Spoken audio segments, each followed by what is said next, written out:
Ahora continuando con este panel, contenidos de accesibilidad potenciados por inteligencia artificial y personalización de servicios OTT, quiero invitar a que suba al escenario a Carlos Mario Zapata, arquitecto de portafolio de Internexa, quien nos va a hablar de que la última milla ya no es el cable, sino que la última milla es el contenido. Muy provocador ese título. Tengo muchas expectativas de esta charla. Carlos Mario, con las buenas tardes, bienvenido y muchas gracias por acompañarnos.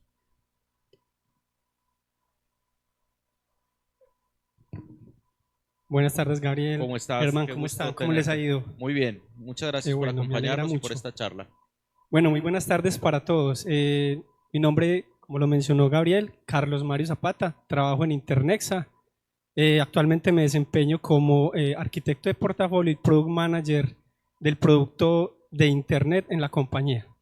Hoy les traigo un tema muy interesante que con una perspectiva un poco diferente a lo que los anteriores panelistas lo han venido manejando, y es una mirada de los contenidos y la inteligencia artificial desde un proveedor de servicio de Internet para ISPs. El título creo que dice mucho. Todos tradicionalmente siempre hemos dicho la última milla ya no es el cable, la última milla la conocemos como un cable, pero hoy en día realmente la última milla no es el cable. La última milla es el contenido que nosotros transmitimos a nuestros clientes a través de ese cable, porque finalmente es lo que genera una experiencia al usuario final.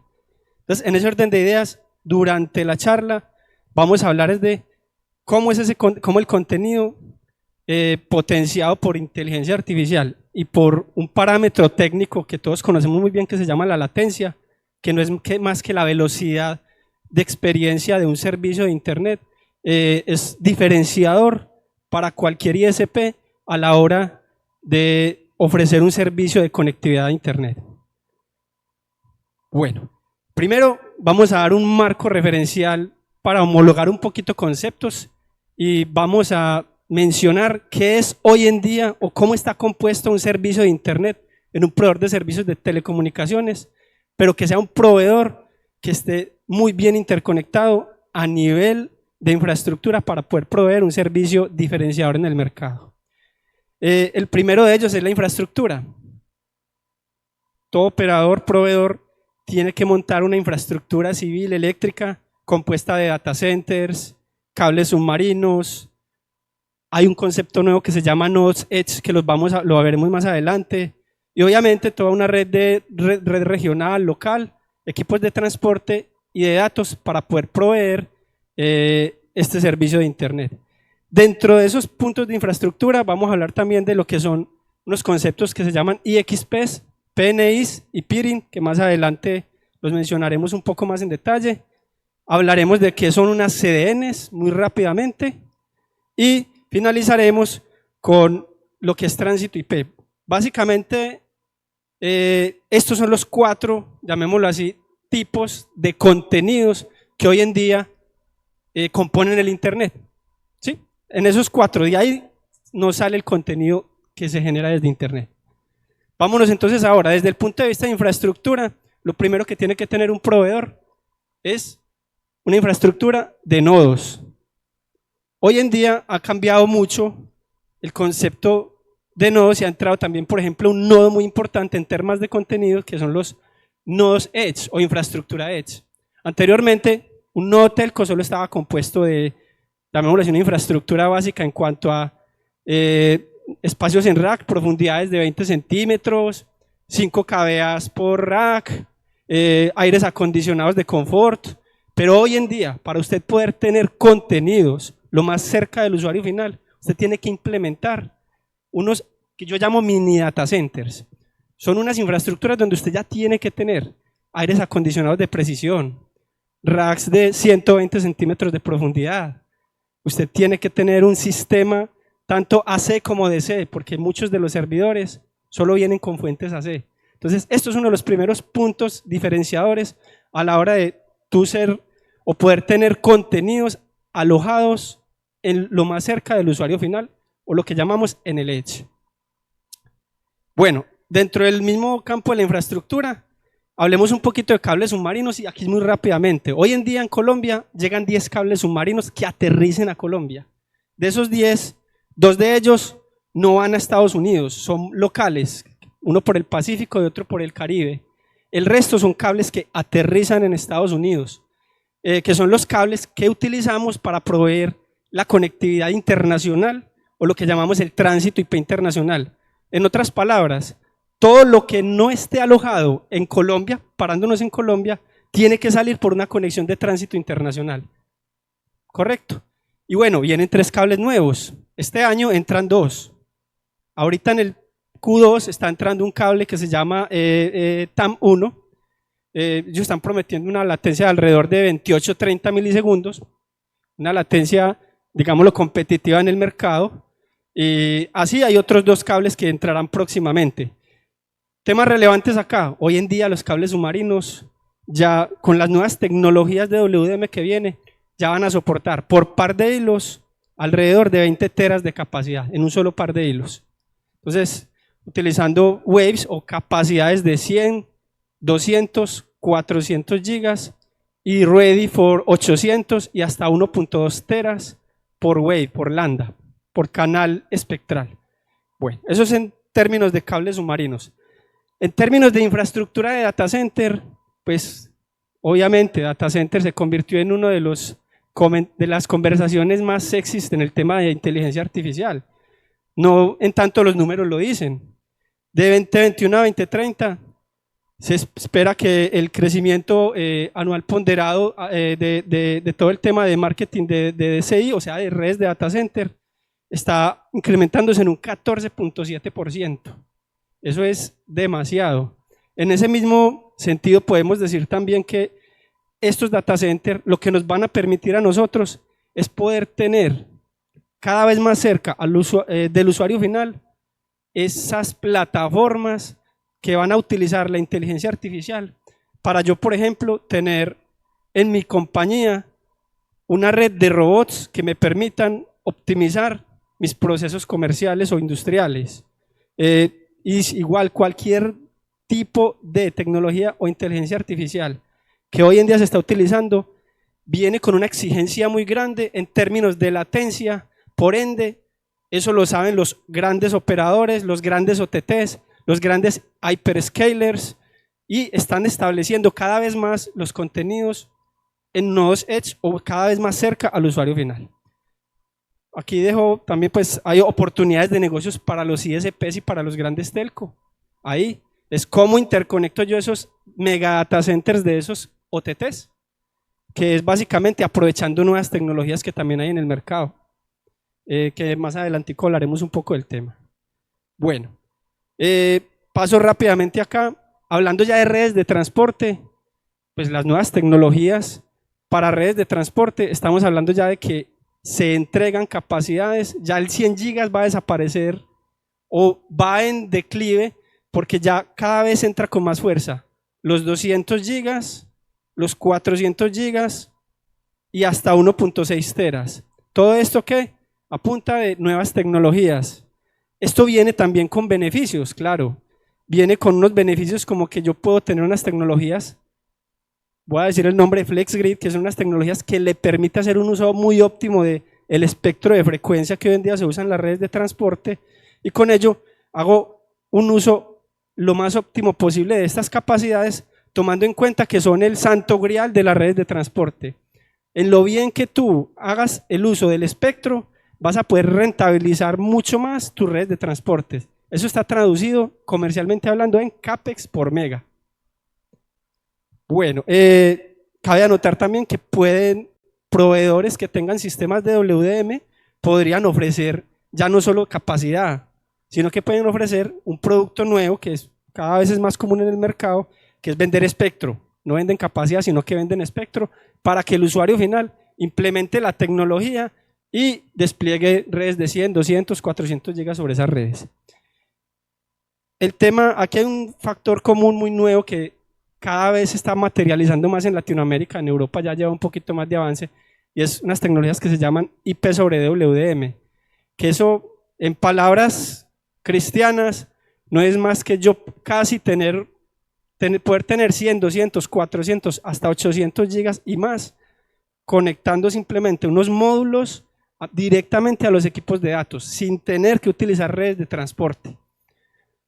Básicamente es tener un sistema de WDM en un par de SFPs y que te permiten a ti, inclusive en distancias que superan los 3 kilómetros, capacidades de hasta 400 gigas en volumen. Bueno, continuemos más rápidamente, que creo que no nos va a dar mucho tiempo. Ahora sí hablemos el tema de qué es ese otro tipo de contenido que se genera en Internet, o cuál es la infraestructura a la que yo me debo conectar para poder proveer el mejor Internet. Y es un IXP.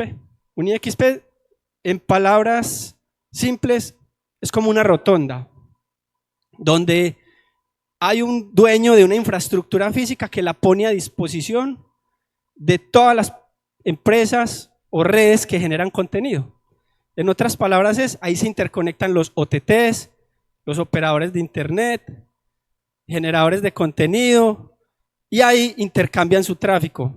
Todo esto que se hace ahí es un beneficio enorme, porque es tráfico que no tiene que ir hasta Estados Unidos, sino que se distribuye entre los pertenecientes a ese IXP, que en otras aquí se llama IXP o NAP, en otras partes les dicen PTTs, pero en un concepto fundamental es eso, es un punto de concentración de tráfico ubicado estratégicamente en un data center. Otro concepto muy importante que es el peering. El peering es una conexión física directa entre dos redes o dos contenidos. Y ya hablamos de diferentes tipos de peering. Hay peerings que hace un proveedor de Internet con un generador de contenido o OTT. Hay peerings entre operadores. No es muy común ver eso, pero los hay. Y tenemos también una palabra, o el contexto que más se usa en el mercado es PNI, pero básicamente un PNI es un peering entre un operador y un proveedor de contenido. Ahora, pasemos al otro concepto importante, una CDN, una red de distribución de contenido. Básicamente, eso es una plataforma pues, digamos descentralizada, en el cual por lo general está compuesta de nodos origen y unas nodos que llamamos nodos cachés o nodos edge, que son unas plataformas o servidores que están ubicadas también geográficamente y estratégicamente distribuidas en cierta región, las cuales a través de un algoritmo que tiene esa CDN decide desde dónde va a entregar esos contenidos. Aquí algunos se han familiarizado con que hablan con un OTT y ve, yo te voy a poner mis cachés en tus data centers. Esos cachés son esos nodos edge o esos nodos cachés que son las periferias y que contienen un porcentaje del contenido de ese OTT. No es el 100%. Por lo general, un OTT, un caché, mueve alrededor entre el 50 y el 60% del tráfico que entrega ese caché en esa localidad. Bueno, finalmente está el tema de... Un segundito.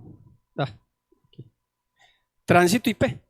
El tránsito IP básicamente es, lo que les mencionaba ahorita, es una conexión o varias conexiones que yo tengo desde mi país hasta Estados Unidos para interconectarme con uno o múltiples proveedores que conocemos como proveedores Tier 1. Que esos proveedores Tier 1 se caracterizan porque son proveedores que tienen redes propias de grande escala, cables submarinos propios, establecen peerings gratuitos entre ellos mismos, entre los Tier 1, y por lo general son operadores que están conectados en los principales IXPs del mundo, ¿sí? Y tienen presencia en múltiples continentes, por eso se consideran Tier 1.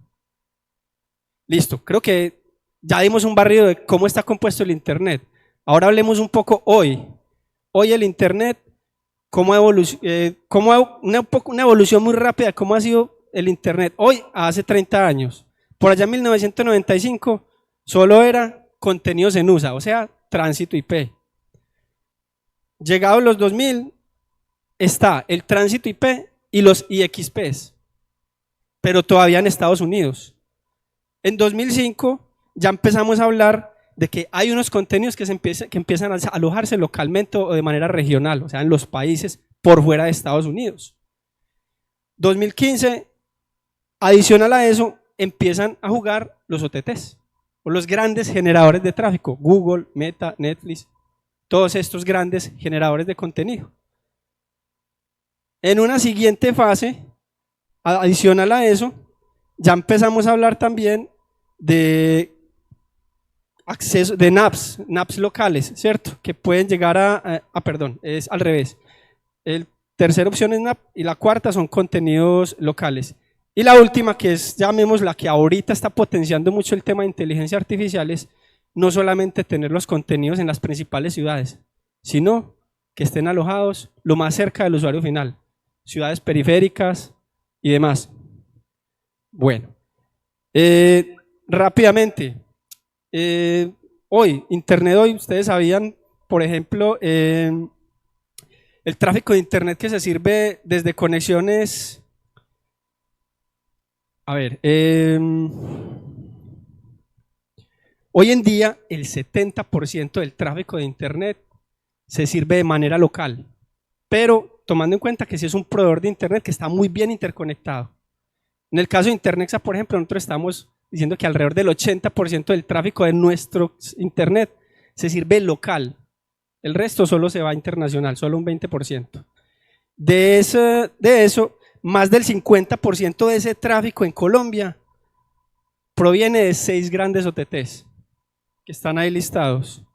Y bueno, la latencia promedio para acceder a esos contenidos de manera local oscila entre 1 y 5 milisegundos. Y esa diferencia va básicamente es por la distancia que hay desde el cliente final hasta el data center donde está ubicado el OTT o la CDN.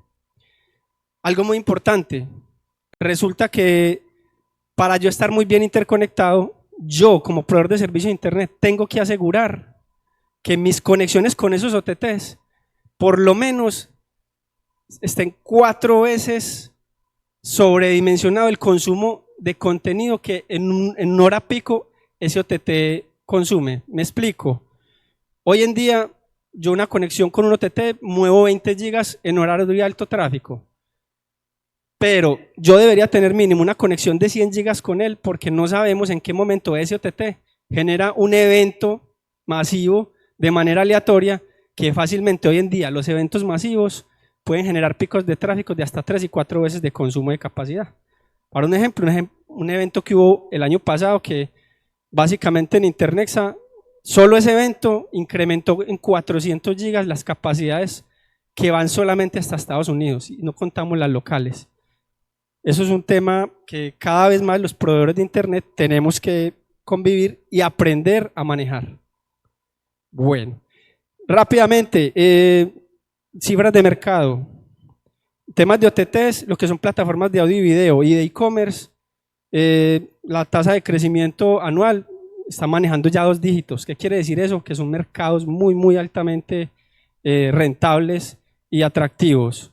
No en cambio, el producto tradicional de telecomunicaciones, el Internet y demás, ha venido experimentando caídas de 1 dígito. En el caso de Colombia, por ejemplo, son caídas que inclusive en estos momentos son caídas que van alrededor del -1%.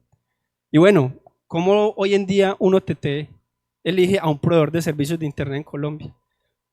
Esto es un estudio pues por el Future Market Insight hace poco, en el cual dicen que en el caso de Colombia el OTT premia la latencia y la confiabilidad. Asimismo, un poco más, parémonos en temas de cables submarinos. Anteriormente, la mayor cantidad de contenidos, de tráfico de un cable submarino era de Internet de backbone de proveedores. Hoy en día son los OTTs los que más tráfico mueven en los cables submarinos. En 2024, ya a 2024 los OTTs movían más o menos el 74% del tráfico mundial a nivel de cable submarino. Esos son los top 4 que más contenido o más tráfico mueven a nivel mundial. Y pues bueno, todos esos contenidos básicamente son para interconectar sus mega data centers. Bueno, ahí rápidamente un comentario interesante. Meta está desarrollando un cable submarino nuevo, 50.000 kilómetros de longitud, o sea, una longitud mayor al diámetro de la Tierra. 24 pares de hilos, entrando son 2030, va a interconectar 5 continentes. Es un cable que ellos mencionan, lo están desplegando básicamente para poder soportar toda la demanda de tráfico de todo el tema de inteligencia artificial. Y es un tema muy interesante, los OTTs cada vez más invierten en este tipo de infraestructura. Y bueno, ya para el tema de NOS Edge, ya se los había mencionado, la idea es que cada vez más acerquemos los contenidos al usuario final, que sabemos que hay aplicaciones de misión crítica que requieren hasta 1 milisegundo de latencia para poder que funcionen de manera adecuada. Y bueno, aquí, esta es una foto general de cómo un operador muy bien interconectado de Internet debería tener un ecosistema de contenidos para proveer el mejor servicio de Internet con la mejor latencia posible. Debemos tener una muy buena conectividad de PNIs, accesos a los hyperscalers, o sea, a las nubes públicas directas, conexiones directas, tener redes de distribución de contenido edge y en las ciudades principales con los principales generadores de contenido. Debemos tener conexiones directas con los operadores incumbentes de cada país. Obviamente, tenemos que tener acceso a los principales IXPs para compartir tráfico entre los que pertenecen a esos IXPs. Y finalmente, ya como última opción, pues una muy buena conectividad internacional y conectarse a múltiples proveedores de Internet para proveer un servicio de Internet 100% diferenciado. Y bueno, si hoy la última milla es el contenido, el desafío es que con IA llegue a todos de manera diversa, plural, respetuosa de cada una de las audiencias. La IA será clave para escalar los contenidos, pero está nuestra responsabilidad como industria escalar también la inclusión y la diversidad. Que la IA no sea solo un tema de rentabilidad, sino que realmente pueda proporcionarse para el servicio en general de la comunidad. Muchas gracias. Muchísimas gracias, Carlos Mario. Estamos muy pasados de tiempo, pero robémosle unos minutos, Germán, a dos preguntas. Por un lado, he recomendado mucho que tu charla y en general este enfoque, ojalá estén los cursos técnicos el año entrante, o sea, que te inviten a uno de los cursos, porque creo que necesitas mucho tiempo para desarrollar mucho más estas ideas que son muy potentes. Y creo que todos los equipos de ingeniería de los proveedores ISP lo valorarían, agradecerían muchísimo. Entonces, he dado esa recomendación al equipo técnico. Yo tengo una pregunta muy puntual, muy en términos sencillos, aterrizados a lo básico. Hablabas de los eventos masivos y siempre me he preguntado, la infraestructura de los proveedores de Internet casi siempre se calcula sobre la base de los CDNs, ¿no? O sea, tienen instalados un gran CDN donde está alojado todo el catálogo de Netflix o del OTT que sea, generalmente descargado en horas de la madrugada o con un canal de peering dedicado para no consumir tráfico internacional. ¿Cómo soportan un evento en vivo que es streaming, que ahí no hay catálogo posible, no hay CDN que valga? Siempre he tenido esa duda. Sé que lo dijiste, pero yo no lo entendí. Traduzcámoslo al español. ¿Cómo se gestiona un evento en vivo? Claro que sí. Muchas gracias, Gabriel. Interesante pregunta. Bueno, lo primero es que, como les digo, no hay que tener una, ni dos, ni tres conexiones con un OTT, sino múltiples, y no solamente ubicadas geográficamente en un mismo sitio, sino en varios. De hecho, los mismos OTTs, Meta ahorita mismo, Meta, está desarrollando su nodo de backup de respaldo en Barranquilla, en Puerto Colombia. Entonces, la idea es siempre poder tener unas conexiones. Hoy en día son de 100. Este mismo año estamos montando conexiones de 400 gigas en un solo puerto, ¿cierto? Que nos van a permitir eso. Ahora, no es solamente la conexión directa con el generador del contenido, es estar conectados también a los IXPs, porque muchas veces el contenido no solo lo entrega Amazon, sino que lo entrega Amazon, un señor que se llama CN77, otro señor que se llama Cloudflare, etc. Entre tú mejor estés interconectado a esos generadores de contenido o CDNs, que son una CDN básicamente es un arreglo de servidores o una empresa que le dice a los generadores de contenido, vení, dame tu contenido, yo te lo comercializo y vos me pagas un fee por eso. Entonces el éxito está en tener la mayor cantidad de conexiones disponibles para que ante un evento de eso, donde se cuadruplica, quintuplica el tráfico, tú puedas desbordar, no solo por tu tránsito internacional, porque eso te generaría costos y latencia. sino que es poder tener que si ese tráfico se entrega desde Amazon, desde, voy a decir cualquier cosa, desde Lamlight o cualquiera otra de estas CDNs, tú puedas tener disponibilidad de esas conexiones en cualquier momento para que tu red no se sature. Enorme. Sí, la ventaja, obviamente, y ese es esa es una de las caballos de batalla, o digamos, de las complejidades de tener una red de distribución de contenidos o ser un proveedor muy bien interconectado, porque son costos de colocation, costos de que estamos hablando, Pero súmele y súmele dinero 2 al millones operador, mensuales. que no Sí. puede subir, o sea, yo no veo a ningún operador acá diciéndole a la gente va a cobrar más para que puedas ver la pelea de boxeo en vivo. Nadie está haciendo eso, entonces sigue siendo una carga de costos enorme para el ISP sin la posibilidad de monetizarlo de forma alguna. Por eso es que el negocio ha venido cambiando un poco, Gabriel, y ya los proveedores de Internet no solo vendemos Internet, sino que vendemos acceso a contenidos. No sé si has oído hablar de eso, pero ya el PIT Colombia es uno que hace eso. Internexa tiene un producto que es de acceso exclusivo a contenidos. Si tú quieres, si tú ya tienes resuelto tu tránsito internacional, yo te puedo vender los contenidos. Entonces, eso también ha generado un cambio de paradigma en cómo el ISP debe abordar también a su proveedor de servicios de Internet.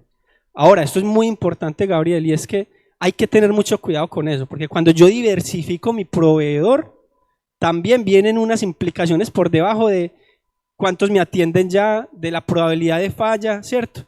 No es lo mismo que un proveedor me resuelva todo a mí, a yo empezar a contratar con este el transporte, con este el contenido y con este el acceso internacional. Entonces, ahí es el foco también, para eso es que operadores como Internexa tratamos de tener todo en uno para que el usuario final no tenga que irse a buscar eso a otro lado. Y tratando de mejorar los costos de la mejor manera posible, entendiendo que un ecosistema de estos, un ISP, le queda muy complejo. Esto da casi para un curso completo. Ya el año entrante Internet se debería tomar uno de los, así como LACNIC hace uno solo de IPv6, ustedes deberían tomar uno solo de este tema porque es un tema complejísimo. Germán, usted está que se hable y yo no le he dejado, qué pena. El año anterior ustedes hicieron una exposición del plan que tenían a lo largo del país para crear infraestructura, justamente estos puntos de intercambio con los proveedores de contenido. ¿Cómo fue el desarrollo del año? Porque entiendo que una de las necesidades que se tenían por los ISPs a lo largo del país era justamente tener estos puntos de presencia. Estamos hablando de cómo les fue en ese desarrollo. Bueno, ahí hay dos puntos, Germán. El primero es que sí, efectivamente, el año pasado desplegamos alrededor de 24 nodos diferentes a los que Internexa antes no atendía, ¿cierto? Aprovechando pues y acompañados del gobierno, logramos desplegar 24 nodos y atender muchísimas comunidades que antes eran desatendidas inclusive. Y respecto al tema de contenidos, es una estrategia que trabajamos paralela donde habilitamos nuevos edge adicionales. O sea, pusimos servidores de caché en Popayán, en Barranquilla, en Cúcuta y se me escapa uno, fueron 4. Popayán, Barranquilla, Cúcuta, bueno, les quedo debiendo el cuarto, pero eso hace parte de eso, porque eso no solo beneficia a los usuarios finales, sino que también a Internexa, porque es tráfico que no va desde un lugar más lejano utilizando el mismo backbone de Internexa. Entonces, a la vez es una estrategia que costó en ciertas cosas, pero a la vez me aliviana un poco también el crecimiento de infraestructura. Sí, el año anterior también, inclusive lo mencionaste hoy, era el tema de la habilitación para soluciones de inteligencia artificial en estos sitios. ¿Cómo ha sido el desarrollo y si hay demanda en este minuto de empresas, de instituciones que estén utilizando estos sitios para hacer procesamiento de información con inteligencia artificial en este minuto? Hoy en día Internexa no tiene clientes de este tipo de características, pero obviamente los grandes OTTs están preparando sus infraestructuras y por eso mismo es que un OTT fácil, yo hoy en día no te, o sea, te acompaña en prestarte tu infraestructura de CDNs y ubicarla en sitios donde antes ellos no, por ejemplo, la entregaban. Ellos a mí no me entregaban antes un contenido en Popayán porque decían, yo allá no tengo mucho interés de clientes. Pero el ingreso de la IA ha potenciado que inclusive los mismos OTTs tengan que verse forzados a colocar nodos más cerca a los usuarios finales para poder habilitar ciertas plataformas tecnológicas que requieren latencias muy bajas para poder habilitar esas tecnologías en esos sitios. Ok. Muchas gracias. Un fuerte aplauso para Carlos Mario, por favor, y muchísimas gracias, muy interesante. Muchas gracias, Carlos Mario. Un tema que, insisto, amerita una jornada en los cursos tecnológicos porque es muy relevante. No, y de hecho estaba la demanda por muchos ISPs en el país de tener justamente los puntos de presencia de Internexa, que, digámoslo así, mejora el servicio y los costos de los ISPs. Claro. Y a mí me quedó sonando mucho el tema de eventos en vivo. Me lo he preguntado mucho porque es como un ataque de negación del servicio, pero legal, más o menos, de la cantidad de tráfico que implica para el ISP. Decir, la otra cara de la moneda del contenido, ¿no? De la que siempre hablamos. Una cosa es producirlo, otra es transportarlo.